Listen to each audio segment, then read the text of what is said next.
আমি তোমাকে বিদেশ পাঠাইতে চাইনি, কিন্তু আমাদের পরিস্থিতি এমন হয়ে গেছে আমি আর না পাঠিয়ে থাকতে পারতেছি না। আরে তুমি এত চিন্তা করছো কেন? তুমি যেটা ভাবছো সেটাই তো, যাতে আমাদের সংসারটা ভালোভাবে চলুক। তুমি যা আমি যা মানে তো একই কথা, আমার একটুও কষ্ট নেই, একদিন সব ঠিক হয়ে যাবে। আজকে যেটা দিলা বুঝছো, বউটা নাই তো ভাল লাগছে বুঝছো। এই যে তোমার 5,000 টাকা, আর টাকা নিয়ে টেনশন করো না, আমি যখন ডাকি চলে এসো। আচ্ছা ঠিক আছে, ঠিক আছে।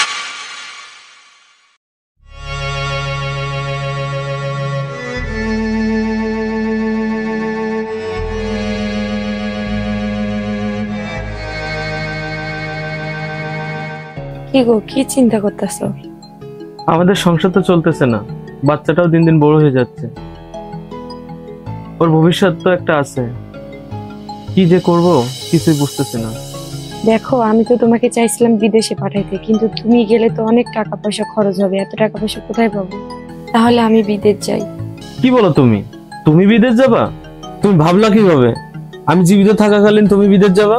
তুমি কিভাবে ভাবলা আমি তোমাকে বিদেশ পাঠাবো? দেখো, আমাদের যে সংসারের অবস্থা, তাতে সন্তানের ভবিষ্যতের কথা তো চিন্তা করতে হবে। দিন এনে দিন খেয়ে এভাবে তো হবে না, আমাদের সন্তানের তো একটা ভবিষ্যৎ আছে। তুমি এসব কথা বাদ দাও, আর এসব কথা একদম মাথায় আনবে না। আর দেখি আমি কোনো ব্যবস্থা করতে পারি কিনা। যাও, রান্না বাড়ায় মন দাও। ঠিক আছে, তোমার যা ভালো মনে হয় তাই করো।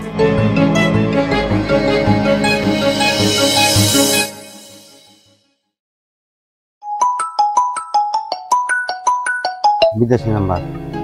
হ্যালো, আসসালামু আলাইকুম চাচা। ওয়ালাইকুম আসসালাম। কেমন আছো? আলহামদুলিল্লাহ ভালো আছি। হ্যাঁ, ভালো আছো? জি ভালো আছি। বিদেশে যে কি ভালো হয়েছে না, টাকা টাকা কামাইতেছো? আচ্ছা আচ্ছা, আপনার কথায় ভালোই কামাইতেছি। বাড়িতে টাকা টাকা পাঠাও। টাকা পয়সা যা কামাই সবই বাড়িতে পাঠাইতেছি। আচ্ছা, তুমি ভালো থাইকো, ভালোভাবে থাইকো, আর বিদেশে টাকা টাকা কামাই বাড়িতে পাঠাইও। বাড়ির খবর তো বললো। চাচা কাজে যাবো। আসসালামু আলাইকুম। ওয়ালাইকুম আসসালাম। ঠিক আছে, রাখি, ভালো থাকিস। আচ্ছা রাখি। আচ্ছা, ওকে। কিরে বাবা, মন খারাপ কেন? আর কাকা কইও না, কাম কাজ নাই, একদিন হইলে আর একদিন হয় না, সংসারে অভাব-অনটন তো লাইকাই আছে, কি করবো কিছু বুঝতেছি না। ঠিক আছে, কিছু টাকা পয়সা লো, বিদেশ পাঠাই দেই। কি কোন কাকা, এত টাকা পাবো কই? আর বিদেশ যাইতে কি একটা দুইটা টাকা লাগে? তাও তো একটা কথা। ঠিক আছে, এত টাকা লাগে তা সুন্দর একটা কথা কই, তোর বউরে বিদেশ পাঠাবে। কি কোন কাকা, বউরে পাঠাবো বিদেশ? না কাকা, বউরে বিদেশ পাঠানো যাইবো না। আরে তোর ভালোর জন্য কইতেছি, টাকা পয়সাও কম লাগবো, ভালো কামাইতে পারবো টাকা। না কাকা, তাই বলে বউরে বিদেশ পাঠাবো এটা হয়? দেখ বাবা, তোর ভালো বুদ্ধি দিচ্ছি, তো ওই তুই বিদেশ যা না, তোর বউরে পাঠা, ছেলের লেখাপড়া করাইতে পারবি, তোর সংসারে ভালো চলবে। তোর বউরে পাঠাইলে পাঠা, না হলে আমি চলে গেলাম। চিন্তা করে দেখ তোর কি করবি।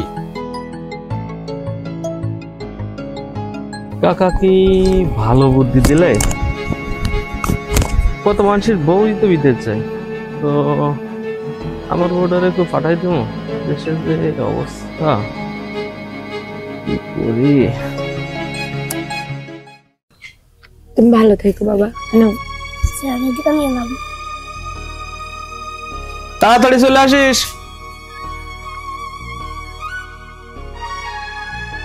আমি তোমাকে বিদেশ পাঠাইতে চাইনি, কিন্তু আমাদের পরিস্থিতি এমন হয়ে গেছে আমি আর না পাঠিয়ে থাকতে পারতেছি না। আরে তুমি এত চিন্তা করছো কেন? তুমি যেটা ভাবছো সেটাই তো, যাতে আমাদের সংসারটা ভালোভাবে চলুক।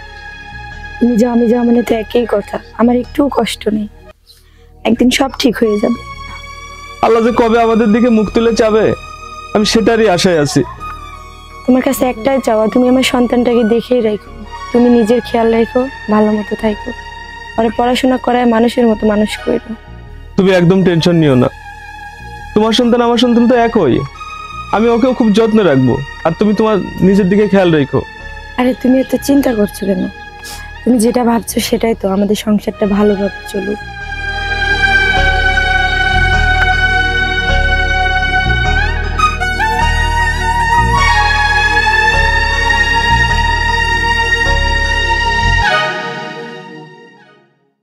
তুমি তোমার নিজের প্রতি খেয়াল রাখবা, আর তুমি একদম চিন্তা করবে না, আমরা ভালোই থাকবো। তোমার কাজকামে মনোযোগ দিবা। আবার কি হলো? তুমি আমার সন্তানটারে দেখে রেখো, আমার নিজের খেয়াল রেখো, তুমি কোনো চিন্তা করো না। তুমি এসব নিয়ে একদম টেনশন করো না, আমরা ভালো থাকবো। থাকো, ভালো থাকো, আমার দেরি হয়ে যাচ্ছে।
বাপরে, তোর মাটা সেই যে গেল, আর তোমার কাছে ফোন টোন দিলে না।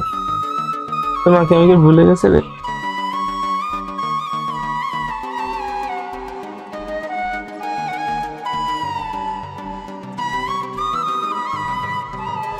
হ্যালো, আসসালামু আলাইকুম, কেমন আছো? ওয়ালাইকুম আসসালাম, আমরা ভালো আছি। তুমি তো সেই যে গেলা, আর তো ফোন টোন দিলে না। আপু বসো তো। এতদিন ভালো ছিলাম না, তুমি তো যাওয়ার পরে ফোন টোন দিলে না। তবে এখন একটু তোমার সাথে কথা বলতে ভালো লাগতেছে। তুমি কেমন আছো? আলহামদুলিল্লাহ ভালো আছি। আমার বাচ্চা কেমন আছে? বাচ্চা ভালো আছে না? তোমার ছেলের সাথে আমার কথা বলো। এনো এনো। বাবা কেমন আছো? ভালো আছি।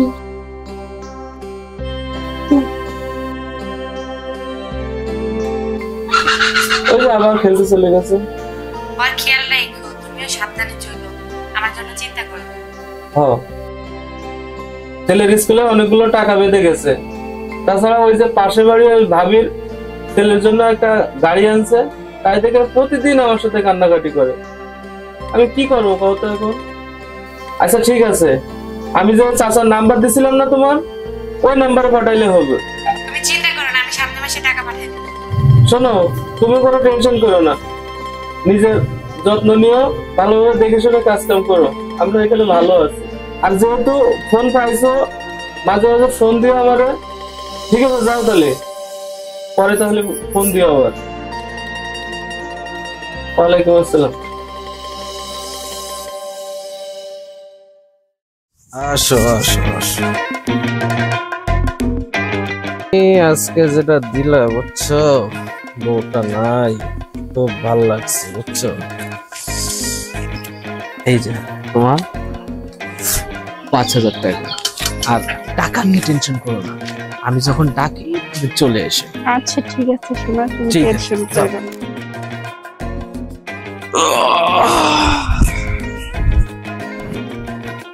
কি ভাইস্তা, হ্যাঁ কাকা, কি হয়েছে? এই যে এগুলো কি দেখি? কি দেখলেন মানে? এই যে মেয়ে মানুষ নিয়ে ঘরে ঢুকো, বউটা কষ্ট করে বিদেশ গেছে, বিদেশ থেকে কষ্ট পরিশ্রম করে টাকা পাঠাইতেছে। ওই দিন দেখলাম দোকানের সামনে টাকা পয়সা মানুষকে খাওয়াই নষ্ট করতে চাও, তো এইটা কি? টাকা পয়সাটা কষ্টের টাকা পরিবারের, এই যে ছেলেটা মানুষ করার দরকার আছে, ছেলেটারে মানুষ করো, একটু জায়গা জমি কিনো, কিনে একটা ঘর দুয়ার করে একটু চলো। আচ্ছা ভালো কথা নীতিগত কথা বলেন না, আপনি আপনার কাজে যান। একদিন তোমার বাদ জুড়তো না, আজকে পরিবার বিদেশ যাওয়ানে কিছু টাকা পয়সা পাইতেছো, এই টাকাটা যদি মেয়ে মানুষের পিছনে খরচ না করে ছেলেটার পিছনে খরচ করতে তাহলে তো কাজে লাগতো। এবং কি এই টাকাটা দিয়ে যদি একটু জায়গা কিনতে, একটা বাড়ি ঘর দিতে, তাহলে তো ভবিষ্যৎ কাজে লাগতো। এখন তো তোমার এটা কোনো কাজে লাগলো না। আর তোর ছেলেটা দেখলাম সেদিনকে রাস্তায় রাস্তায় মানুষের কাছে ধার চাইতেছে, ভিক্ষা চাইতেছে, এইভাবে ঘুরে বেড়াইতেছে, তোর কি একটু মনে লাগে না? আরে বাজান রে, আমার কথাটা একদিন মনে পড়বো, যেদিন মাথায় ঢুকবো সেদিন তোমার আর কাজ হবো না, তুমি পাইবে না কান্দে। শুই না, খেয়াল করে রাখো, মাথায় রাখো, কাজে লাগবো, ভবিষ্যৎ বস্তাইতে হবে চাচা। না তুমি আপনি যান।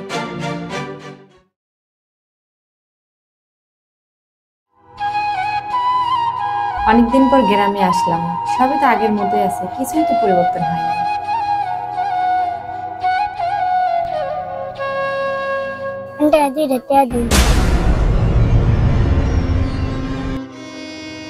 বাবা তুই এখানে কেন? তুই রাস্তায় কেন ভিক্ষা করতেছিস? তোর বাবা তোকে খাইতে দেয় না? না। কেন? আমি তোদের সুখের জন্য বিদেশে গেলাম আর তোর বাবা তোকে খাইতে দেয় না? চেহারার কি অবস্থা বানিয়েছিস! তোদের জন্যই তো আমি টাকা পয়সা কামাই, যেন তোরা ভালো থাকিস। কত টাকা পাঠাইলাম আর তুই রাস্তায় ভিক্ষা করতেছিস? আমার দূর করে তোর কিছু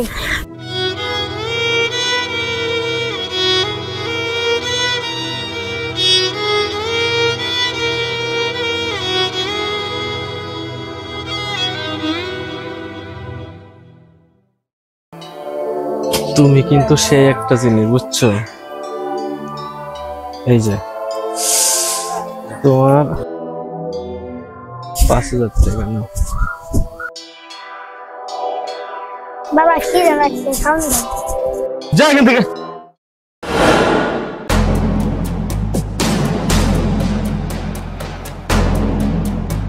তুমি কেন অবাক হয়ে যাইতেছো? আমি না আসলে তো মনে হয় ভালোই হইতো। তুমি আসবে, আমাকে একটা ফোন দিয়ে আসবে না? আইসা কি তোমার বিপদ হয়ে গেছে না সমস্যা হয়ে গেছে? তুমি আমার এই বাচ্চাটাকে এই সারাদিন ভিক্ষা করা, এইভাবে ধাক্কা দেয়, এইভাবে অত্যাচার করে, আমি তোমাকে বিদেশ থেকে টাকা পাঠাইছি এই কারণে? আমি যার সুখের জন্য বিদেশ গেলাম সে আমার ক্ষতি করতেছে, আমার এই ছোট ছেলেটা দিয়ে ভিক্ষা করাইতেছে, আমার এই ছোট ছেলেটা রাস্তাঘাটে দোকানে সবার কাছে চায় চায় খায়। আমি না আসলে তো দেখতেই পারতাম না তোমার আসল রূপটা। না মানে তুমি যা ভাবতেছো আসলে তেমন কিছু না। চুপ কর, তুই কোনো কথাই বলবি না আমার সাথে, তো কোনো কথাই আমি শুনতে চাই না। আমার এই বাচ্চাটাকে বিশ্বাস করে তোর কাছে রেখে গেছিলাম, আর তুই এই বাচ্চাটাকে একবেলা খাওয়াইতে পারলি না, আর তুই আমার টাকা দিয়ে মেয়ে মানুষ দিয়ে ফুর্তি করতেছস। একটা সময় আমার সংসার চলে না, এখন 2টা টাকার মুখ দেখতে পাইছিস তার তোর ভাব বাইরে গেছে। যাই হোক, তুই আমার টাকা পয়সার হিসাব দে, তারপরে তোর সাথে আমি বোঝাপড়া করতেছি। টাকা পয়সা না মানে আমার কাছে তো টাকা পয়সা নাই। কি বলছিস তুই? টাকা পয়সা নাই মানে? আমার এত কষ্টের টাকা তুই এভাবে নষ্ট করলি? তুই আমার এত কষ্টের টাকা কিভাবে নষ্ট করতে পারলি? আমার ছেলেটারও কোনো যত্ন নিলি? তোদের মতো কিছু অমানুষ মানুষের মুখোশধারী পরে ঘুরে বেড়ায়। আমি যখন বিদেশ গেছিলাম তখন তুই আমাকে কি বলছিলি? আমার ছেলেকে কোনো কষ্ট পাইতে দিবি না। দেখো তুমি আমাকে ক্ষমা করে দাও, তুমি আমাকে মাফ করে দাও। সর এখান থেকে, এখান থেকে আমার সামনে থেকে। তুই আমাকে ধরবি না, তুই আমাকে স্পর্শ করবি না। আমার জীবনে তোর মতো পুরুষ দেখতে চাই, তুই মাফ করতে পারবো না। তুই আমার সন্তানের যে হাল করছস, আরে এমনও পুরুষ মানুষ দেখছি প্রবাসে নিজে খায় না খায় তার ফ্যামিলির জন্য টাকা পাঠায়, তাদের ফ্যামিলির সুখের কথা চিন্তা করে তারা 1 টাকা নষ্ট করতে চায় না। আর তুই বুঝবি কি, ওই প্রবাস নামে জেলখানায় যদি থাকতি তাহলে তুই বুঝতে পারতি যে প্রবাস নামে জেলখানা কত কষ্ট। তোদের মতো কিছু পুরুষ মানুষের জন্য আজকে এই সমাজটা নষ্ট হয়ে গেছে। যাই হোক, আমি তোর সাথে এত কথা বাড়াইতে চাই না, আমি আইনগত ব্যবস্থা